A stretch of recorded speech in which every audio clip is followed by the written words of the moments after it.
Here's the thing, our children will live with us for about 18 years. And then we will likely continue an adult relationship with them for another 40 or 50 years. Lifelong relationships are built on love, trust, respect, and openness. And you cannot spend 18 years bossing someone around, not caring if they hate you, and then expect to have it all be a different relationship when they're an adult who's out of your house and no longer has to obey your rules.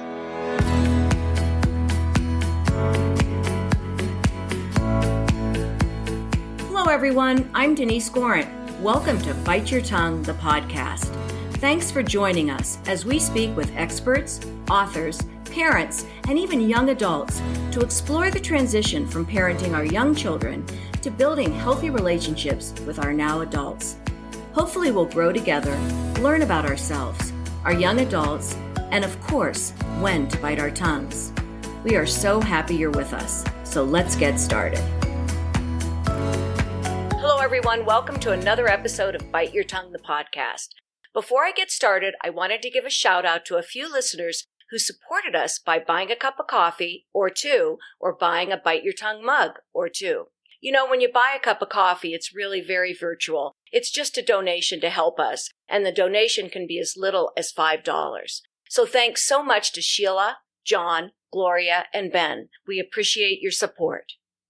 Today we're chatting with Tracy Hargan. For those of you who follow us on social media, we shared an article written by Tracy for Grown and Flown titled, "Now That My Children Are Grown, What Is My Purpose?" We loved the story and did some further research on Tracy and found that although she continues to work in corporate America, she's become a well-known mental health advocate and is a regular contributor to Grown and Flown on many topics that relate to building healthy relationships with your adult children. So today we're going to talk to Tracy about so many things. So let's get started. Welcome, Tracy. Why don't you tell us a bit about your journey to becoming such an avid contributor to Grown and Flown and sort of all of your interest in mental health and empty nest and parenting adult children. Tell us how it began. Yeah, awesome. Thank you so much for having me, Denise. It's really great to talk to you today. You know, I would say for as long as I can remember, writing was a way for me to process my feelings and to express myself. And as our two boys got older, I decided to write them a letter about all the memories I had of them growing up. I got this inspiration from a book Kelly Corrigan did called The Middle. And while I was writing this, at one point I was writing about how my husband and I had made the conscious decision to be friends with them, to treat them the way we would treat a friend, with respect, understanding, dignity, kindness. And after writing this piece, I read it to my husband and I made the decision to send it to Grown and Flown. So I had come across Grown and Flown, their website a few years before that. And I just loved, I know you know about it, but you know, it's a website for parents of older kids. And I saw that they were accepting contributions from outside writers. And so I thought, what do I have to lose? So I sent it in. And I'll tell you, Denise, when they reached out to say they wanted to publish it, you would have thought I had won the lottery. I mean, I was jumping around this office, overjoyed, couldn't wait to tell my husband. But more importantly, it just gave me that boost of confidence that I needed to continue writing. And so I kept writing and kept submitting pieces, and they kept getting published.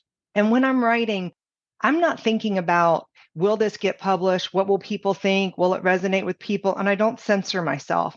So I'm really writing for me, or like I'm talking to a family member or a friend. And then when I'm done, I, decide, do I think this is something that might resonate with other people, and give it a shot?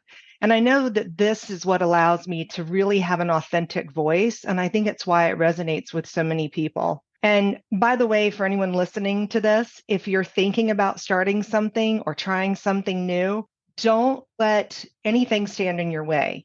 If I thought about each time I wrote something, will this get published?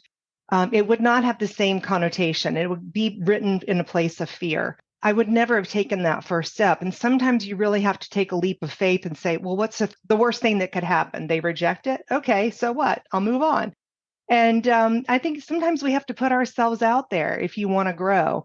And it's never too late. This is kind of what it taught me. It's never too late to take that first step, because that first piece being published went on to be many more pieces published on many more websites. Oh, and you've been on the Today Show, CBS Morning News. You've been everywhere. Yeah. I just want to say I know this isn't sort of what we're talking about, but I love that you said this, because particularly women, I don't know why women, when I heard you say when it got published, you thought you'd won the lottery. Recently, something happened. I hate doing visual things, and I had to do a conference and I had to talk visually. And I was so nervous and up all night and, talking to my sisters, my makeup on right, And the lady afterwards said, I've interviewed so many people. You're my favorite. And just those words, I know that sounds crazy, but it shows what insecurities we have. And I went, what? Thank you. So when you said that, I identified with I don't know why we don't have the confidence to put ourselves out there. Yeah, but you know what? This is so universal. And again, I know that's not what we're here to talk about, but we'll get there. Yeah. But I just have to tell you this. I heard Oprah say one time, the one thing that anyone asks her when she's done interviewing them, and it doesn't matter if it's a, everyday person or Beyonce top celebrity, they ask, did I do okay? Did you get what you wanted? Isn't that interesting? Yeah. It's all of us. It doesn't really matter what your credentials are. We all want to know at the end, did I do okay? And when we hear, even if we just hear, yeah, that was fine, we're like, okay, I was all right. So yeah. I don't even think it's you, me, women. I think it's just, that's human nature. And I just found that fascinating. I wanted to share that. Interesting. Well, thanks for sharing that, because we're going to talk a little bit about that further. But first, I want to start with something we talked about in our pre-interview. And actually, my son is visiting right now. Well, he's away now, but comes back on Thursday. And one of the things you wrote about, or we talked about, and I think you've written about, is how to have good, casual, I want to say friendship conversations with your adult children. I'm going to interview someone later on, and I was doing some research on him. Gabor Mate, I'm interviewing his son, Daniel, and they've written this book on adult children. And he said, parenting is not a role, it's a relationship. Yes. Get rid of the role, it's a relationship. So as they become adult children, how do we develop that relationship? I have a tendency, which I'm sure a lot of other parents do, of adult children, when the child lives out of town, they come home and you say, how's your job? Did you go to the doctor? Are you cooking? Are you going out? You don't talk to them like you would a friend. And I want to know, because I'm going to practice this. Whatever you say now, my son's coming back tomorrow, and I'm going to practice. So I want you to tell me how I start a friendly conversation, because I might say, he's in Aspen for a work thing. How was Aspen? Fine. Did you get to ski? Yeah. How was the snow? Good. That's what I'm going to get. Right. So I want you to help me and help the other listeners expand this conversation with him. Well, I love what your next guest said about getting rid of the roles and making it a relationship, because what the conversation you just spoke about is mimicked throughout the world. Like when your kids get in the car when they're little, how was school? Fine. What did you do? Played. It's nothing, right? So they're still playing that role when we're adults, and sometimes we're still playing that role. So we have to get out of that and get into relationships. I couldn't agree with him more. And I do think, because we've been building on this lifelong friendship for so many years, it does come very naturally out of genuine interest. However, when they visit, because my sons live out of state too, when they visit or we go there, I do take the opportunity to go a little bit deeper. So, for example, when we're sitting around, I might ask about their musical taste. I might say, what's your favorite song these days? When I asked this, my son's girlfriend shared what her most played song on Spotify was the year before, a song I'd never heard of. Oh, why do you like it? She played it for me. Oh my God, I loved it too. So I'm saying that because that might be something you would ask a friend. And there's so much insight. If your kids listen to music, the kind of music they listen to can tell you so much. So that's one thing. I might say, what song do you listen to pick you up? What song do you listen to when you're sad? What song do you listen to when you're working out? And they'll play them for me. And I love it. It opens new doors for me. And I'll share mine with them as well. Over dinner might get a little bit deeper. So they know now that I'm going to do this. So I think they're somewhat prepared for these, more in-depth questions. But I'll say things like, what was your favorite childhood memory? Like, I know maybe what my favorite childhood memory of theirs, of them was, but I want to know from their point of view.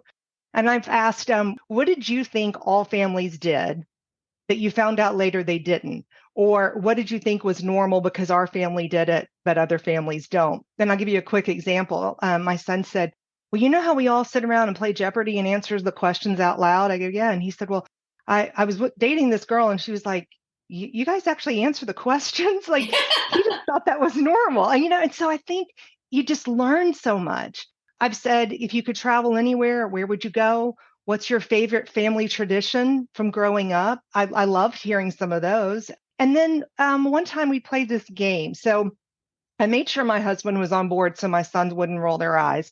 But I said, we're going to play a game. It's called My Best Advice. I just made it up, Denise. That's great. And we took pieces of paper and we wrote down 10 pieces of advice, anything from really silly to very serious. And I just said, put whatever you want. There's no rules. When we folded them up, put them in a pile, and we read them out loud. And it was so fun reading because some of them were hilarious. Some of them were very serious. And we kind of guessed who wrote it, and we played that and I've kept all of those. I think that's a great idea. I'm going to try that. I'm going to do it at dinner tomorrow night.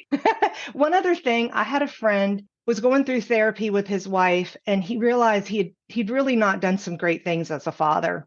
So he asked his grown kids, he said, I wish I could have done it differently. I want to be a better parent.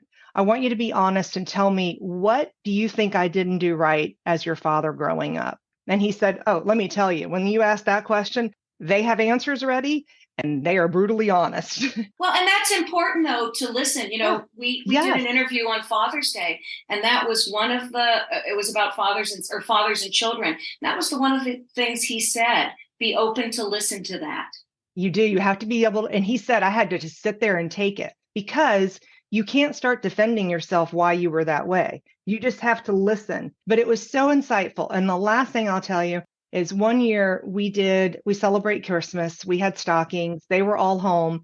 And each of us wrote a letter to all the others. So there's 4 of us. We each wrote a letter, handwritten, and put it in our stockings and read them on Christmas morning. And I'm telling you, I've never received a better gift that I will hold on to forever. Everyone wrote to everyone. So you had 4. Yes. You had one from your husband and one from your 2 sons. So you had Exactly. 3 letters. Okay. Yes. And it was unbelievable. I think they said things in those letters that maybe I think I knew, but they had never actually said. And I think it was easier to write it than to say it, face to face. So it doesn't have to be for Christmas. It could just be, hey, for my birthday, this is what I'd like to do. Mm-hmm. Those are some of my suggestions. So let's talk about something you just said at the beginning, that when you raised your sons, and you have sons, which many people say don't speak their emotions so much. And I have a son and a daughter. My son is probably more emotional and more forthgiving. Is that what the word Forthcoming? I want? Forthcoming. Thank you very much. You're the writer. Anyway, and you talked about how you purposely raised them with friendship. And that's controversial right now because a lot of people say, I'm not your friend, I'm your parent, I'll always be your parent. And you wrote something about this. I think the article was, we absolutely made the right choice to be friends with our children. Before you answer, I'd love you to read the part of parenting is the ultimate friendship. Can you read that and then we'll discuss it? Yeah, absolutely. So I said, parenting is the ultimate friendship. You'll always be bound by DNA to have a relationship, but friendship is a choice. Your children will reach an age when they can decide independently what type of a relationship they want to have with you. If you fostered a friendship their entire lives, there will be no decision to make. The friendship will continue to grow for the rest of your lives. It's never too late to make amends with your children, to say, I did my best, but I was wrong. My intentions were good, but my execution went astray. I want to be your friend, and I want to change how we interact, how we treat each other. I want us to love each other unconditionally, and I'm willing to work on that and earn your friendship. And when our sons were home for Christmas, we stayed up late one night talking and laughing. And I went to sleep thinking, our best friends in the world are home and all is right with the world. I got goosebumps the first time I read that, and I got goosebumps again, because I am telling you, there's not a parent of adult children in the world that doesn't want to go to bed feeling that way. Even if possibly listeners have not raised their kids with friendship and there still is that parent, it's a role rather than a relationship. What advice do you offer? How do we begin now to go to bed and feel like our best friends are in the house? Yeah, so I gave this a lot of thought. My husband and I decided early on that our home would be the bubble. It would be the place that was a refuge. We felt like in the world, it can be cruel, people can be cruel, but we wanted the walls of our home to be safe. We wanted to treat each other, he and our kids with respect and dignity. And we would agree to openly apologize when we didn't. Because look, we're not all perfect. We certainly have bad days. But we also didn't allow people in our house that didn't respect this boundary. And that included family members, because we all needed a safe, loving place we wanted them to come home to. And by the way, when I say friend, I don't mean drinking buddy. I don't mean they didn't have any boundaries. I mean, that's not even what a friend is. I mean, we listened to them. We were open to hearing from them. We stayed non-judgmental and we treated them with respect. And as I say in the post, here's the thing. Our children will live with us for about 18 years, and then we will likely continue an adult relationship with them for another 40 or 50 years.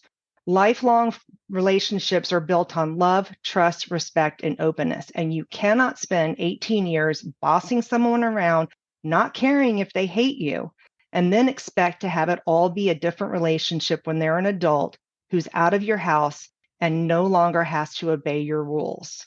So we found this is one thing. Most families have what I call a common ground, something that all the members enjoy. It might be sports, it might be theater, it might be music. For our family, it's cooking and eating. It is. We spend a lot of ways, finding new things, new restaurants. We've even planned an entire family vacation around going to this one specific restaurant on this one specific night. We share new recipes. We've even had a cooking class long distance with them and ate dinner over FaceTime. I mean, so I say find out what your family's common ground is. There's got to be something that kind of weaves you all together that you all have some interest in. That's one thing.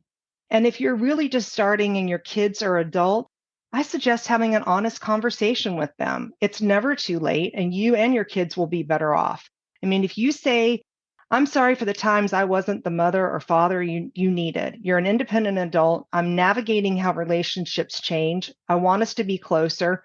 What advice do you have for me? And then you've got to be willing to listen and to practice it. And I will say on a side note, this goes for their significant others as well. You've got to accept the person they've chosen to be with if they're with someone. We're fortunate that we adore the people that our sons are with. But even if we didn't, we would find a way to connect with them and to like them. Because if you make your children choose between you and a significant other, you're going to lose. So you got to find a way to incorporate those significant others into these conversations as well. But I think even just saying, I heard this podcast, I've been thinking about our relationship and I want to change it. Let's talk about it. I don't think there's a adult child out there that says, yeah, I have a bad relationship with my parents, but I don't care. I think deep inside, they want the connection as much as we do. Well, and that's interesting that you say that, because as you talk, someone might say, well, everything's been peachy keen with you. You've never had any issues, but you really did. I mean, one of the things that you're so well known about is speaking out about mental health. So that's hard to navigate in your safe home. You're dealing with someone who's really struggling. Tell us a little bit about that journey, because a lot of people listening might say, well, you don't get it. My kid was really hard to raise. I had to do X, Y, or Z. Well, you had your challenges too, and you navigated them. So thoughts on that would be great. Yes, I would have said before that we knew everything going on in our kids' lives, or at least the parts they wanted us to know, and that we were a really open family. As I said, we tried to build this bubble. We talked very openly. We apologized when things didn't go well. And yet, my son, when he was a junior in high school, came to me one night. I was at home watching TV. My husband was out coaching a lacrosse game. And he came into my room and he said very seriously, Mom, can we talk? And I mean, I could tell, Denise, you can tell when something serious is going on with one of your kids. I was like, okay, turn off the TV, give him my full attention. And I said, yeah, what's going on? And I'm thinking, oh, he's studying for finals. He's getting ready for the summer. He's thinking about college. Never in my wildest dreams did I think he was going to say what he said next, which is, I'm depressed. I mean, I'm seriously depressed and have been for a long time. Oh, And this is one of those cases where I hear your podcast in my mind, Bite Your Tongue. Because the things I was thinking was, oh, you're not depressed. I would know. You live right across the hall from my office. I hear you laughing. You're fine. You're just nervous. You're just, whatever, and just blow it off. That was the first thing that came in my head.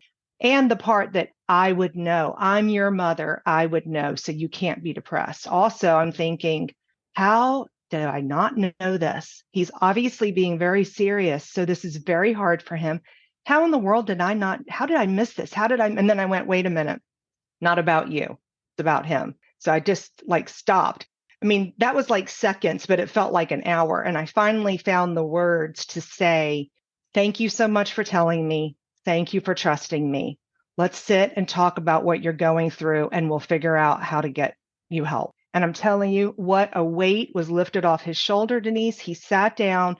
We talked for the next hour about everything that had been going on. And it's interesting, my husband was coming home and he was about to walk into all of this. And I didn't have any chance to warn him. And I thought, oh my gosh, it's going to catch him off guard too. Thankfully, he was amazing. He sat down with us and we started talking. And what I would tell you is we found out later he'd been struggling since he was 9 years old. He's now 17 at the time. He did not have the words to tell us, the language to tell us what was going on, because we had talked in our family about mental health. We had talked openly about depression, but we had always thought of depression as sad, lethargic, can't get out of bed. And that was not what my son was feeling. So we've learned, and I'm not a mental health professional, but we have learned that teens and young adults and even kids manifest depression, anxiety issues, mental health issues very differently. So for them, for him, it was a numbness, a darkness, a feeling like he's the only person who feels this way, but he didn't associate it with the word depression. So he didn't know what he was going through. And he was just white knuckling it, trying to get through, even though on the outside he seemed perfectly fine, laughing, having a good time. And it wasn't till they were going to be doing a play, and the teacher talked about how it was going to talk about mental health. And she was very open about what that meant. And she asked anyone who was struggling with that to please come talk to her so that everyone would be okay doing this play. He went to see her and said, oh my gosh, this perfectly describes me. I had no idea this is what this is. And she encouraged him to tell us that night. And thankfully, I mean, you can imagine she holds such a special place in our heart. Yeah. Because he could have gone to the wrong person, but he didn't. And he told us that night because he promised her that he would. And we all sat there and talked and said, okay, let's talk about this. Let's get you to a therapist. Let's get you to the doctor to see if you need medication. Let's all get on the same page. Tell us what's going on. And we came up with a plan all together. I don't know if you want me to go into the rest of the journey now or a little bit later. It's up to you, but that's kind of how it all started. No, I'd love to hear. I guess for me, a couple things go through my mind. One is that, yes, you bit your tongue and said all the right things, but it doesn't mean it wasn't haunting you. You weren't not letting go of that fear of helping him through this, number one. Number two is, and I hear this all the time, especially when our young adult children live away from us, you're right. They can be happy, laughing. And I wonder, someone once told me they're out, they're having a great time, but they come home and realize they didn't feel joy in that experience. So where you said the emptiness, the hollowness, that sort of thing, everyone else thought they were having a great time, but they weren't finding the joy in life. Not all kids are going to come tell their parents. I mean, you've read the stories, and I hate to even think about this, but we did do an episode on mental health, and I held so closely to this. People don't die by suicide. They die from mental health disease.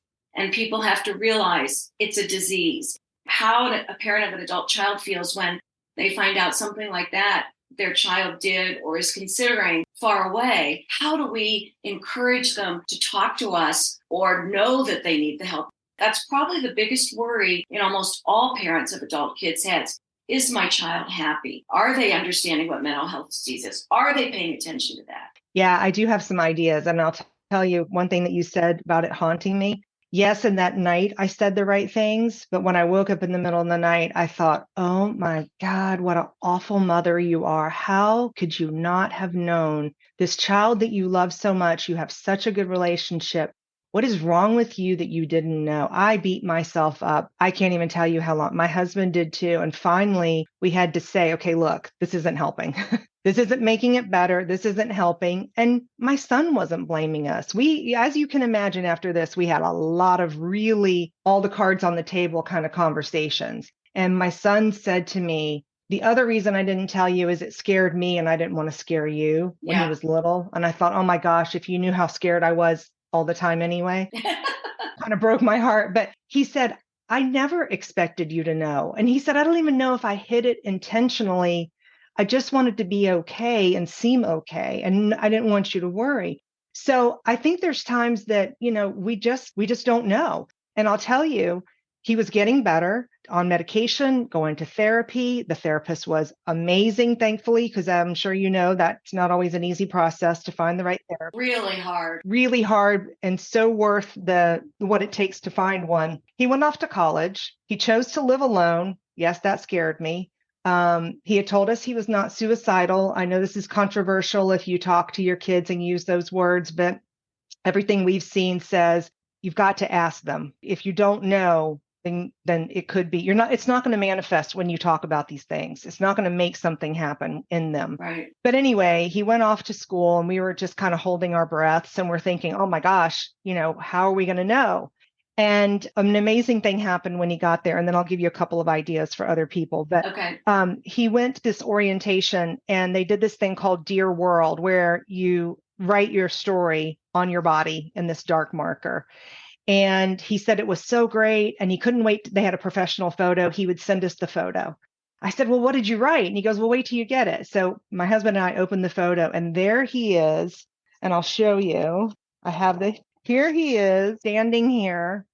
And it says, I can feel daylight. Is that what it says? I can feel the daylight. And in his hand, it says, again. Oh my gosh. And I thought, Denise, he couldn't even tell us. He's a writer. He is actually a better writer than me. He couldn't even tell us. And now he's telling strangers. And him telling these strangers was helping other people too. Yeah. And so, long story short, I started writing about our experience. I really wanted to help other parents because what I saw was anytime we talked about it, it was whispers, shame, stigma. We weren't ashamed, but everybody else was very uncomfortable. So I wrote a post about what we experienced. And I said to my son, can I use my name? Because I could have done it anonymously. He said, yes. In fact, you can use the photo I just showed you. And I thought, oh my gosh, someone's going to see his face and see that he looks like your kid, my kid. He's not scary looking. I think people feel like someone struggling from mental health somehow looks like it. They don't. I sent this to Grown and Flown. Oh my gosh, it went viral. It was the number 5 post of the year. Mary Dell and Lisa told me it was a sea change in their website because people wanted to talk about it, wanted to read about it, and wanted to now share personal stories with their names and know that you don't have to be ashamed. So that was amazing. And really, it went to Will and I becoming mental health advocates. A lot of this is what led to us being on CBS this morning. We felt very strongly about speaking openly, using our names, letting them see his face. But I'll tell you something, as we were about to do this interview with CBS with Mark Strausman, I mean, they're in our house, cameras have been set up, we're starting to talk. And I looked at Will and I said, I don't think we should do this. He goes, why? And I think I just went in protective mom mode, Denise, like, what if this doesn't go well? What if he gets all these negative comments? What if this hurts his progress? And I said, it's a bad idea. And he said, Mom, it's going to be fine. It's just a conversation and it's going to help families who don't know their kids are suffering. And I'm telling you, I could have lost it right there. It would have ruined my makeup. But I looked at him and I said, okay, if you can be brave, I can be brave. And I keep thinking about those words anytime we go to do an event or talk and share our story. And as I'm preparing, I think it's going to be fine. It's just a conversation and it's going to help someone. So I have 2 suggestions for you as we were talking about how do we do this with other families. You do have to have these open conversations. In fact, 2 years later, I flew to see him at school. And on the plane ride there, Denise, I started convincing myself that he wasn't okay and he hasn't told me. And I didn't know the first time, so how would I know now when he's thousands of miles away? And when we landed, he met me and I was like, are you okay? I mean, I know I just like dumped on him. He's like, yeah, why? And I go, and I was honest. I go, I just convinced myself that you're really struggling. You just haven't told me. He goes, Mom, I'm good. And here's how I can prove to you that I'm good. Here are the coping mechanisms I now use when I feel myself spiraling. And he started talking and I was like, okay, calm down, you know. But these honest conversations, if I hadn't said that to him, I would have built it up in my own head. And it also gave him the chance to say, you're right, I'm not okay. So we made this agreement. One of the things he would say he was tired, and that got to be our code for him having like a hard time. When I heard him say that, sometimes I'd say, hey, what's going on? And one time he said it and I'm like, are you okay? And he goes, oh, no, I mean, I'm really just tired. I don't think we need that code word anymore. I'm like, okay. But two other things. Yeah. I just want to say he probably doesn't want that to be his identity his whole life either.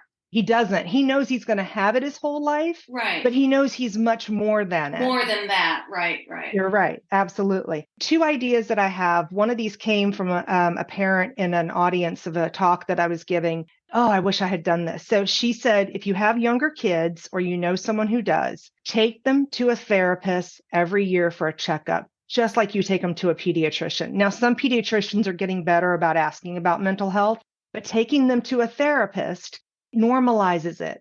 So as they get older and they have issues, they've got someone they're comfortable talking with. Because one of the biggest hurdles is, oh my God, we're in crisis mode and I've got to find a therapist they click with today. You know, that's just not feasible. So I love that idea. And you normalize talking about mental health. So that was one thing. The second thing is this amazing book, and it's written by a woman. It's a nonprofit, so it's not here to make a bunch of money, but it's a book called Ezra's Invisible Backpack. And it tells the story of how we all carry backpacks that other people can't see. And in those backpacks are bricks. And it might be, I'm having a hard day, or it might be, my child is gravely ill. I mean, the bricks can be very heavy. And it talks about about empathy. Now, it doesn't say mental health. It doesn't say depression, anxiety. It just talks about these concepts about talking about difficult feelings. And I love the book. It's very inclusive. The drawings are amazing. I let Will have it when I found it a couple of years ago. And he said, like, the best endorsement for this book. He said, Mom, if that book had been in my school or in our home, I would have had the language to tell you what I was going through when I was much younger. He could have come home and said, Mom, my backpack is so full of bricks, I can hardly carry it. Okay, Denise, I would know that that's serious. Mm-hmm. And it's language that we can use as adults as well. So it's not just for kids, but I think every family should have it. Every school should have it. I've given it to therapists that's now in their office, and they say, even my teenage patients pick it up and read about it and then start using that language when they talk to me.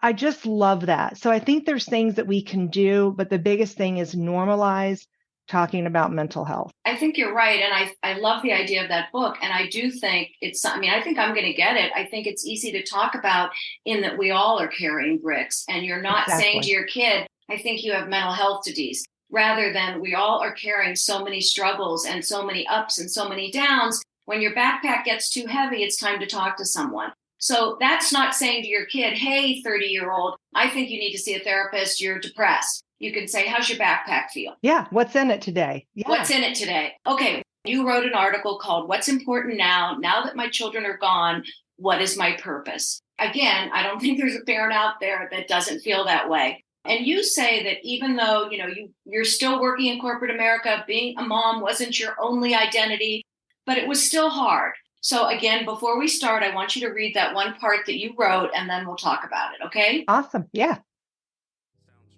So throughout our lives, our priorities shift. But as every parent knows, having children is a complete game changer, no matter how independent or driven you are. Seeing another city, adding to your shoe collection, trying a new restaurant, or getting a promotion all becomes less significant. You juggle your relationships, career, dreams, and everything else around your kids. Even your relationship with your spouse or significant other changes. You know there's a human on this earth who cannot survive without you, and you would do anything and everything to ensure their health and happiness. As your kids get older, they need you less for sheer survival, but more as a guide through life. Root them on and help them become independent beings. As a parent who can attest, this is harder than it sounds for you and for them. But eventually they will leave your home and head out into the world on their own.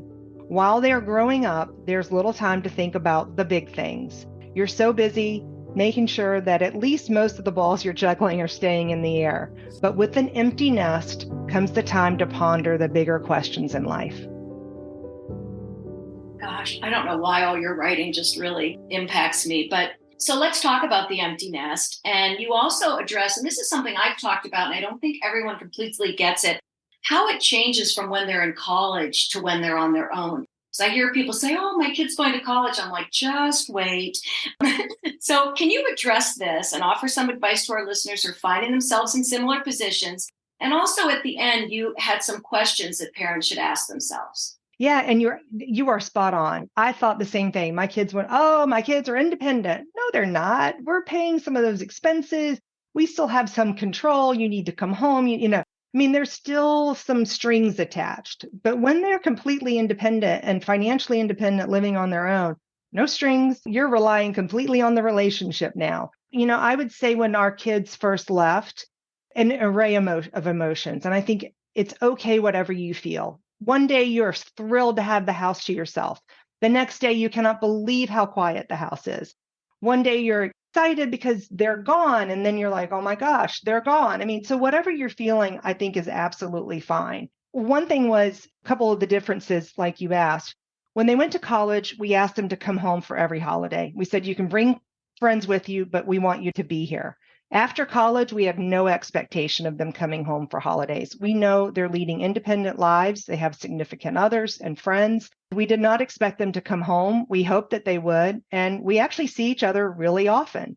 So I'll admit, when they come home, we roll out the red carpet, their favorite food, their favorite things to drink. We put flowers in their room. I mean, we kind of go overboard, but we want this to be a place of refuge. So when they come home, it's relaxing and it's a place they want to be because they have a choice, and I would also say a big difference is we're more upfront and honest about things that are going on. So for example, in college, we might have said, hey, dad had a test and everything's fine. We just wanted you to know. Whereas now we might say, hey guys, dad's having to go in for this test. Here's what they think is going on. And what has been great is because they're independent adults with their own lives and they're grown men, they were so supportive when we've gone through things. We've talked more openly about family issues, like extended family issues that we might have sugarcoated a little when they were younger. It goes back to that as they mature, you have a different relationship. And we truly see them as equal people in the world. We're open to their ideas, their thoughts. We want them to understand,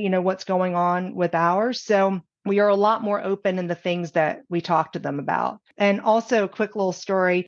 I used to tell them their birth story every year growing up when we would look at photos and all that on their birthday. And one year, my son sent to me a thing of flowers on his birthday. And it just said, thanks for doing all the hard work. So I must have really emphasized how difficult that birth was. But it was so awesome and when you start getting the appreciation back that you don't ask for, the day that they say to you, hey, you know what? We had it pretty good growing up is like, yes, that's every parent's dream, right? And sometimes it takes many, many, many years. But I just think we're very open. We say things like, I miss you. We have fam spam, group text, family messages. I'll send photos of when they were kids. Oh my God, are you two not just so adorable? Little things to pick them up during the day. And I don't go overboard, but I just really try to find ways to stay in touch. Occasionally we'll send photos. My husband and I go out someplace fun, like a concert. We send a photo like, hey, look at us. We're not just home being sad. My son said one time, Mom, it's so reassuring to see you and Dad out doing things so that we know that you're okay. Never crossed my mind, Denise, that they would be thinking, are you okay? We were just trying to send the message like, we're having fun. Aren't we fun? But I think they love it. They love to see what we're doing and we want to see what they're doing.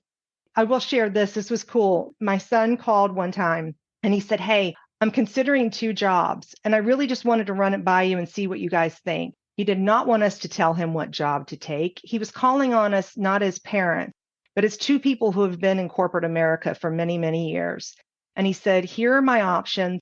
Here's what I'm thinking. And when we gave him anything, it was very objective based on our work experience. It wasn't, this is what you should do, or this is what we think you should do, or we would do.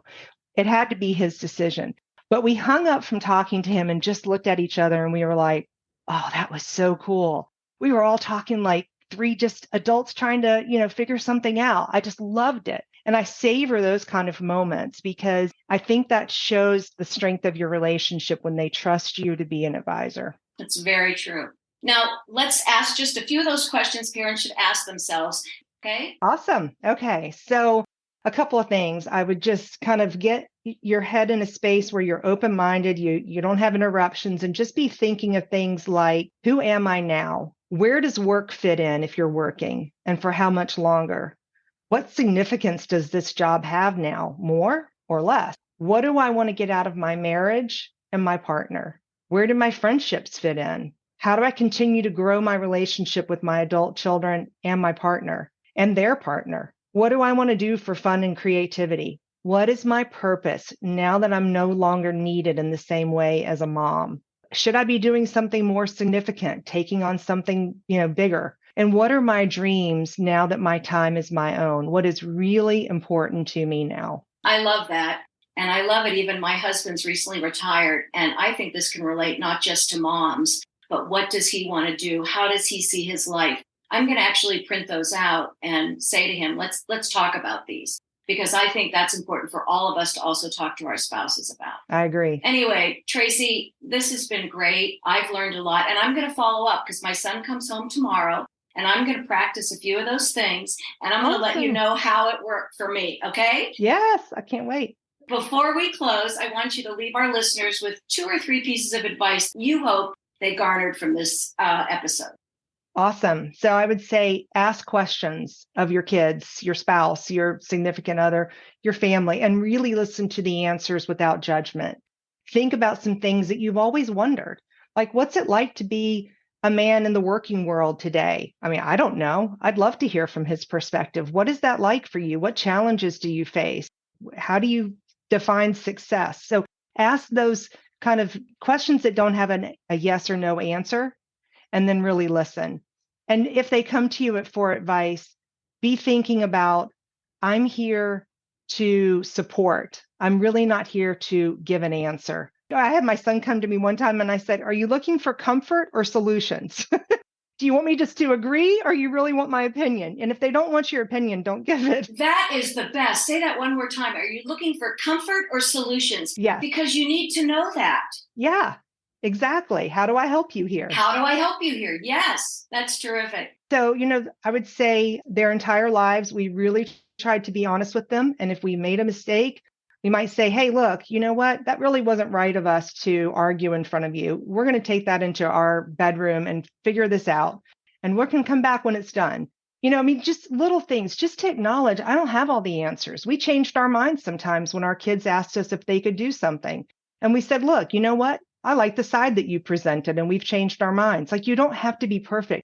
Denise, when we seem perfect, our kids don't know how to be imperfect. We have to model what imperfection looks like. We have to model, I'm overwhelmed. I'm sad about this. My feelings were really hurt. And I don't mean on a regular basis, and I don't mean burden them with every problem we have. That's what, friends and significant others are for. But I do think it's okay to be human in front of them at age appropriate times and allow them to be human with you. And I remember I went on a trip. I was meeting my son. I was having a really hard time at work. And he said, are you okay? And every other time I would have said, I'm fine. I would have choked back the tears. I would have moved on. And I said, I'm really not. I'm really struggling at work. And he was like, all right, well, tell me what's going on. Well, the two of us sat there and talked. And I'm telling you, I walked away like, that was the best therapy session. I gave him the chance to be the one to give the advice. And it was amazing. And then the last thing I would say, empty nest can be so freeing. Take this time to be willing to step out and dare to do something you've wanted to do. Go easy on yourself if it doesn't work. Try it again. And, I told my therapist, I always have things planned. I know the next thing and the goal and how to get there. And, but I'm coming to a point in my life where that's just not as important. And I really kind of feel lost. And she said, well, stop planning and start thinking about how you want it to feel. And I was like, oh, this is therapy talk. How does that make you feel? She goes, no, no, no. Don't think about where you're going, but how do you want to feel? And I said, well, I want to be inspired. I want to bring joy. I want to help other people. I want to serve other people. Hey, abundance and prosperity would be nice too. I named all these things, and she goes, then focus on that. Focus on how you want to feel. And I thought, oh my gosh, I don't have to know where I'm going. I just know that I'm going to get there, and I know where I'm headed, and I know how I'm going to feel when I get there. So I think for a lot of us, especially if you're a doer and a planner, that's very difficult. But this time in our lives, this is the best time to try those things. You're absolutely right. I am so glad you found your voice. That's all I'm going to say. Thank you. Thank you so much. Thank you so much for joining us, and we really appreciate it. And keep on writing. Thank you. And we'll all listen. And I'll share all your blogs and everything on in the episode notes. Okay. So awesome. Thanks again, Tracy. Have a great day. Thank you. Okay. Bye-bye. Bye-bye. Well, that's a wrap. Thanks to all of you for joining us. What a refreshing interview. I'm definitely going to work on some of her advice for starting casual conversations with our adult children. I tend to go for the jugular a bit too often. Thanks also to Connie Gorant Fisher, our audio engineer. Again, remember to follow us on social media and write to us at biteyourtonguepodcast@gmail.com with comments or suggestions. We appreciate all the feedback. And until next time, remember, sometimes you just have to bite your tongue.